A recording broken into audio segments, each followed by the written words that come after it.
Hello everyone, it's Lily, and today I'm going to be talking about 5 Otome games in which I wish I could wipe my memory, forget about everything and start from the beginning as if it's a new game.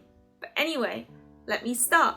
So 1. Psychedelica of the Black Butterfly. Now this game is about a main character who wakes up in this really creepy haunted mansion but without any of her memories. Now she encounters a couple of the other love interests who's going through the same thing in which they don't remember anything as well. However, the interesting thing about this is that the love interest gradually through this lifestyle remembers, bits and pieces, and the curiosity that gets brought up is as a result of them behaving in a way that almost feels like they don't want the main character to remember anything, which obviously gets you wanting to play the game more and more and more.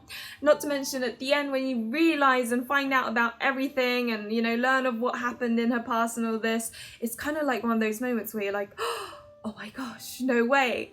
And that's a feeling that you don't get to experience for the second time, which is why enjoy it while you can. 2. Charade Maniacs. Now, unfortunately, this is an unlocalized game and therefore not available in English. However, it is a really interesting one. It's kind of like Among Us, but in Otome game form, where you're the main character who gets kidnapped and isekai'd into this weird world where dreams can come true, however, at a price. So it's the main character and 9 others are forced to act in this like drama series type of thing where they suddenly get thrown into an environment and on the spot are given a script and they have to read it out and act it how it's required. If you do well, you accumulate points and your wishes come true, whereas if you disagree and you say you don't want to do it, you get punished. And some of these punishments are actually quite horrific. Not to mention, you are told at the very beginning that one of the 10 people who are isekai'd is actually the one who started this, and so there's this like paranoia and feeling of who is it? It's like a witch hunt. You just want to know who it is. And then obviously once you find out, when you play the game again, it's a completely different experience because you already know who this, traitor is. But anyway, it's kind of like Danganronpa almost. You just like, I don't know, it gives that claustrophobic, weird feeling. 3. Malice.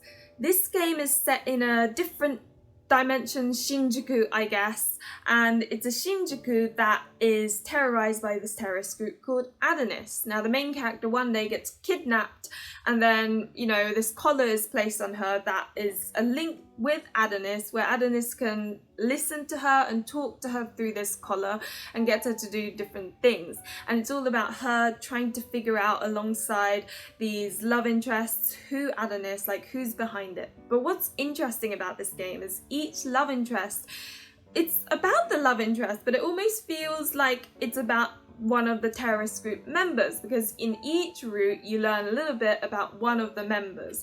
And I think what's so interesting about this game is at the end the members, the information about it all comes together and you discover who the leader is. And again, it's kind of an emotion that you don't get to go through for the second time, because the second time you play it, you already know who the culprit or who, the leader of Adonis is. So again, cherish it for the first time and enjoy it while you can.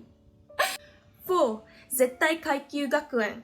Again, this is an unlocalized game and not available in English, but it's actually a high school setting. And on first look, it kind of looks like a pretty high school. You're going to this like rich person's school. Oh my gosh, it's so exciting. No, it's not. There are these strict hierarchies and they're called roses, honeybees and pebbles.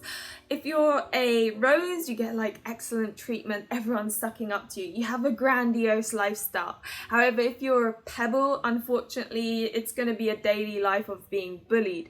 And so watching the main character either go into rose or like pebble level it's actually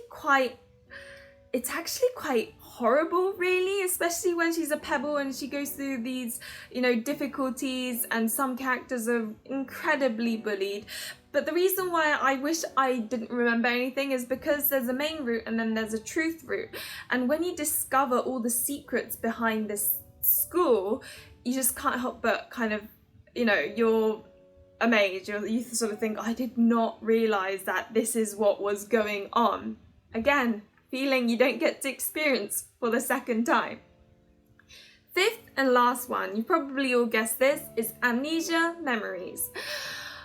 As the title can, suggest, Amnesia Memories is about a main character who wakes up without memories. Sorry, it's always the memories. But yeah, she doesn't have any memories.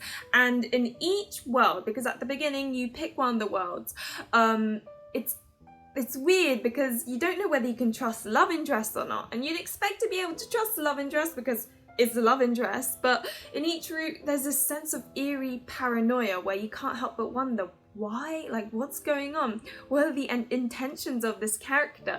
And if there was a horror Otome game, it's definitely this one. Now, as you can imagine, after each route you gradually learn a little bit about the main character and what happened, and at the end when you play the truth route and you just learn everything, it kind of all adds up and you're sort of like, oh okay, so that's what happened.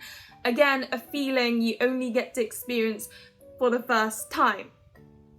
Anyway, conclusion. So I guess although these are all games where you kind of wish you don't remember anything again and you want to play it for the second time because that emotion you won't get to experience again, you could also argue that it has a replayability in that now that you know the truth, playing it for the second time will be a different experience because you know the truth. So I guess it's positives and negatives. But anyway, thank you for watching this video until the end.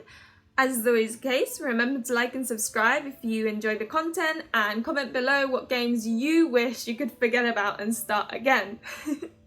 Bye!